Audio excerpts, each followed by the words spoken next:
हो, त्या बुवांचे booking agent एक असतील, मला नाही माहिती काय चालू आहे तिकडे. पण आज सुप्रियाताई 8 खासदारांना घेऊन नरेंद्र मोदींना भेटायला गेल्यात. त्याच्यावर मोठी घडामोड काय पाहिजे तुम्हाला? ते थोडंसं शेतकऱ्याच्या प्रश्नावर भेटायला गेले. मला नाही माहिती, मी विमानामध्ये कोणाशी मीटिंग नाही करत. विमानामध्ये का कोण मीटिंग करतं मला अजून नाही माहिती. ते तुम्ही त्यांनाच विचारा. अशी चर्चा सुरू आहे. असेल, पण आता ती हवेतली चर्चा जमिनीवरती उद्या मग आपण पुढे बोलू त्याच्यावर. खासदार कोल्हे आणि राष्ट्रवादी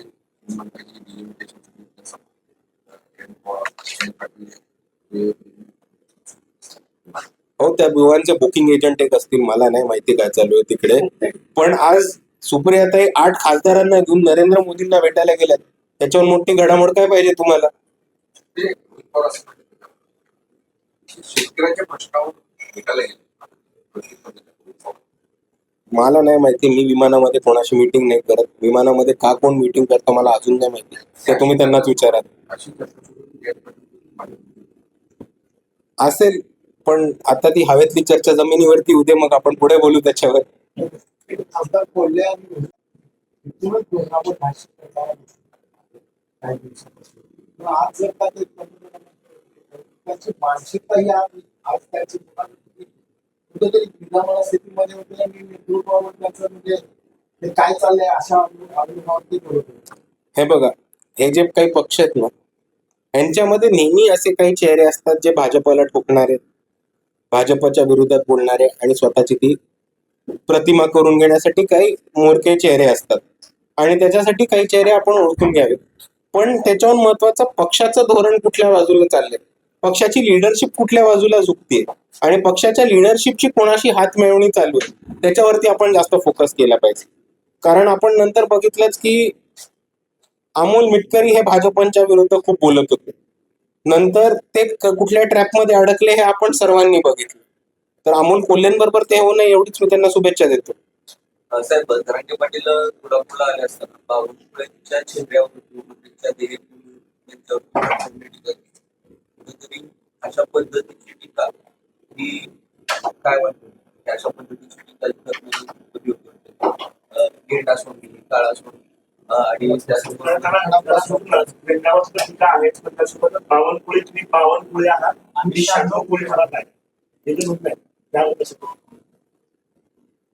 नाही, माझं हे नेहमीच वक्तव्य राहिले की खालच्या पातळीवरती टीका कोणाच्या आजारावरनं, कोणाच्या दिसण्यावरनं किंवा कुठल्याही राजकीय भूमिकांना घेऊन किंवा अनप्रोफेशनल, अनपॉलिटिकल, अराजकीय टीका कोणी कोणावर करू नये, हे माझं नेहमी म्हणणं. कोणतरी एक ऍक्ट्रेस होत्या, मला त्यांचं नाव कधीच आठवत नाही, त्यांनी शरद पवारांबद्दल पण असंच काहीतरी बोललं होतं आणि तेव्हा पण माझी हीच भूमिका होती आणि ती भूमिका माझी आज तशीच राहणार. नाही, 96 कुळे आहोत आम्ही, 52 कुळे आहोत. कुठेतरी ते ओबीसी आहेत, हे मराठा आहेत, ओबीसी मराठा हे दाखवून द्यायचं. हे तुम्ही त्यांनाच विचार. ओबीसी मराठा वाद कसाही पेटतोय, तुम्हाला तो ऍक्सेप्ट पेटवायचा तर त्यांना विचारा, मला नाही. बाबा पवारांच्या छोट्या सोडीच्या भूमिकेवर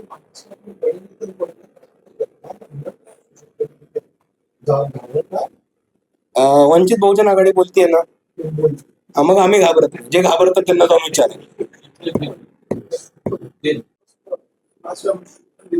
त्याच्यामुळे सोलापूरमध्ये पण आंदोलन वगैरे त्याच्या पुढच्या नंतर स्टेप्स वगैरे पंतप्रधानांचं तर राजीनामा झालं. नेक्स्ट म्हणजे लोकांचं सांगितलं. हे बघा, तो प्रश्न तुम्ही अभिजित टिपकेंना विचारला पाहिजे. ते काय संघटन करतात हे तेच सांगू शकतील. वंचित बहुजन आघाडी हा एक स्वतंत्र पक्ष आहे आणि आमची मोर्चे बांधणी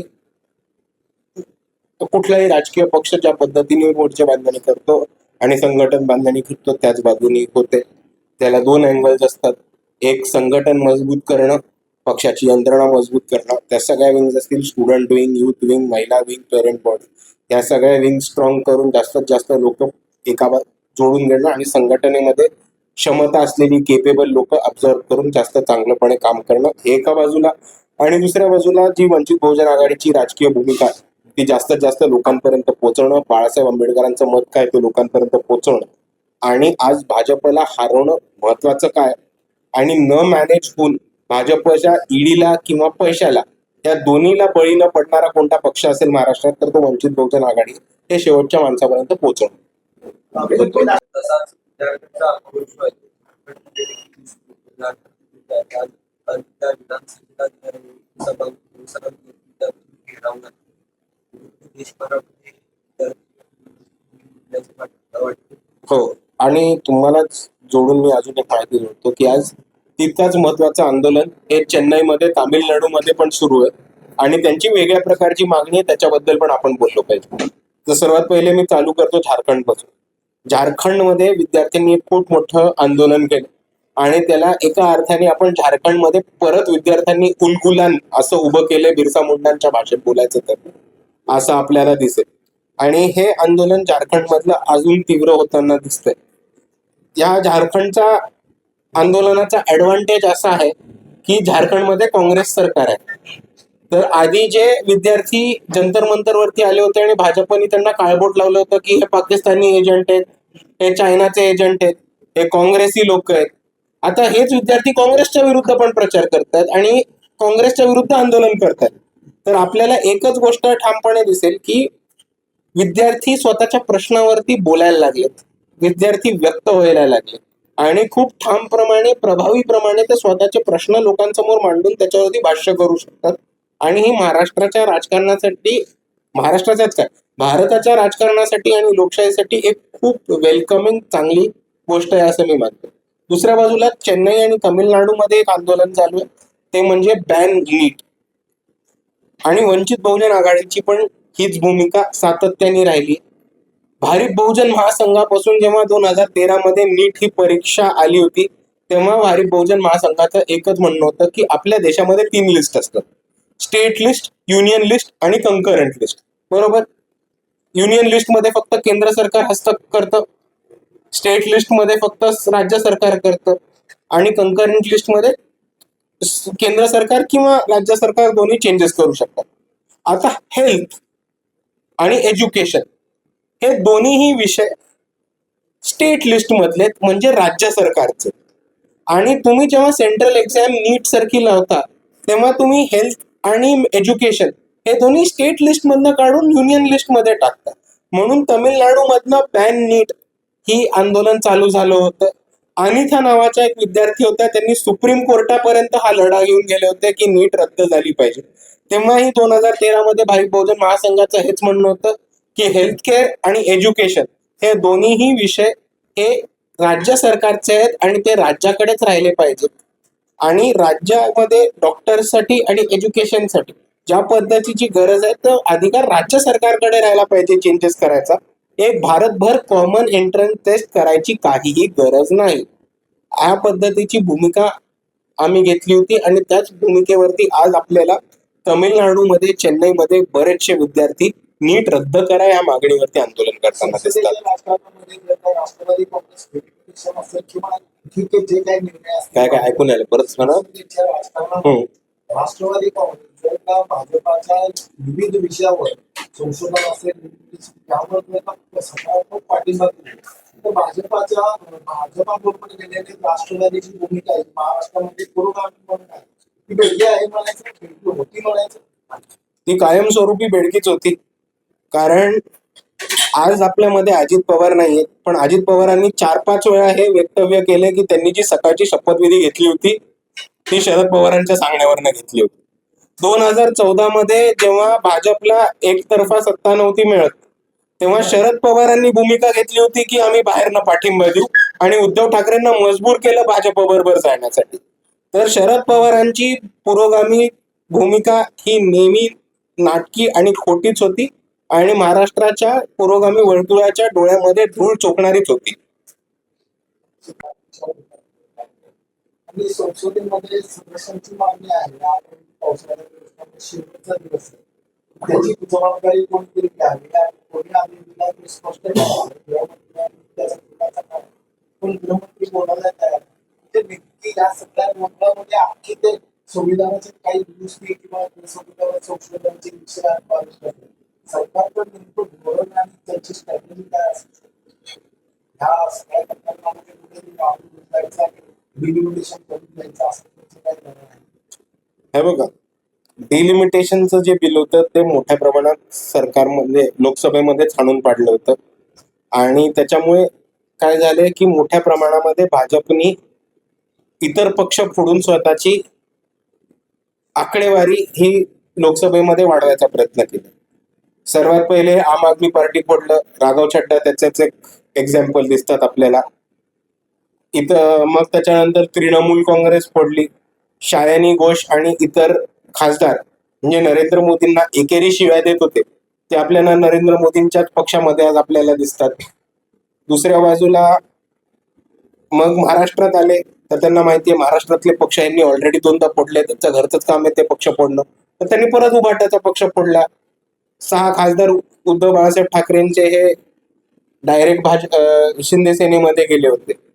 आणि आपल्याला एक दिसेल की अजित पवारांचा जो पक्ष आहे आणि एकनाथ शिंदेचा जो पक्ष आहे, भाजप या दोन पक्षांना आपण शेल कंपनी हा कसं नाव ऐकलंय, फंड फिरवायला शेल कंपनी वापरतात, तसं ह्यांना शेल पक्ष म्हणून वापरतात की पहिले खासदार ह्या शेलमध्ये जाऊ शेल पक्षातनं आपल्या पक्षात घेऊ, असं ते खासदार फिरवण्यासाठी हे दोन पक्ष तर शेल पक्ष म्हणून वापरतात.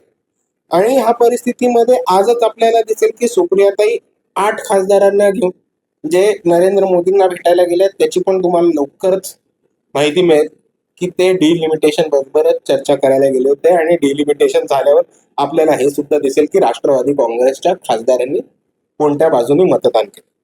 आता मुद्दा राहिला दिल्लीच्या जंतर मंतरवरती झालेल्या हल्ल्याचा आणि जबाबदारीचा. आम्ही ठामपणे ज्या दिवशी महाराष्ट्र बंद केला आणि त्याच्या आदल्या दिवशी जेव्हा या घटनेचे आपल्यापर्यंत रिपोर्ट्स आले तेव्हापासून वंचित बहुजन आघाडीचे सगळी लोक एकच म्हणतात की दिल्ली पोलीस ही दिल्ली गव्हर्नमेंटच्या अंतर्गत नाही. दिल्ली पोलीस ही होम मिनिस्टरला आन्सर करते. पण आता गोष्ट अशी आहे की दिल्ली सरकार आणि केंद्र सरकार हे दोन्ही भाजपचे, म्हणून सगळे इशारे भाजपकडे जातात. दुसऱ्या बाजूला आपण जे घटनाक्रम बघितला असाल तर तो घटनाक्रम अतिशय असंविधानिक आणि क्रूर आपल्याला दिसतो. कुठेही भारताच्या इतिहासामध्ये असं झालं नाही की विद्यार्थ्यांवरती वॉटर कॅनन वापरलेत, टिअर गॅस वापरलेत, लाठ्यांना खिळे ठोकून विद्यार्थ्यांना खिळ्यांनी मारण्यात आले. त्याच्याहून मोठी गोष्ट म्हणजे काही काही बॅरिकेड्सला शॉक हा दिला होता आणि बॅटन्सला सुद्धा शॉक हा प्रकारातून लोकांना इलेक्ट्रिक करंट देण्याचं काम विद्यार्थ्यांना केलं. बरेचसे असे पोलीस होते ज्यांनी स्वतःचा नेम टॅग लपवला होता. बरेचसे अशी लोक होती जे स्वतः वर्दी पण नव्हती. म्हणजे भाजपचे भाड्याचे गुंडे हे पोलिसांबरोबर सामील होऊन थोडी नव्हते हाणामारीमध्ये सामील झाले. हा एक मोठा प्रश्नचिन्ह निर्माण होतो. आणि दिल्लीची सिक्युरिटी कोणाकडे येते, दिल्ली पोलीस कोणाच्या कंट्रोलमध्ये येतं आणि दिल्ली पोलीस कोणाच्या आदेशावरती काम करतं तर ते भारताचे होम मिनिस्टर आहेत. आणि म्हणून आमचं ठाम म्हणणं आहे की हा जो हल्ला केलाय तो अमित शहाच्या इशाऱ्यावरती झालाय. साहेब, काय झालं?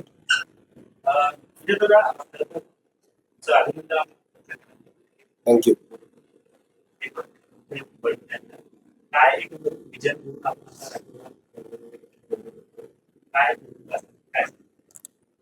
बेसिकली वंचित बहुजन आघाडीची भूमिका मी 3-4 वेगळ्या पद्धतीने सांगतो.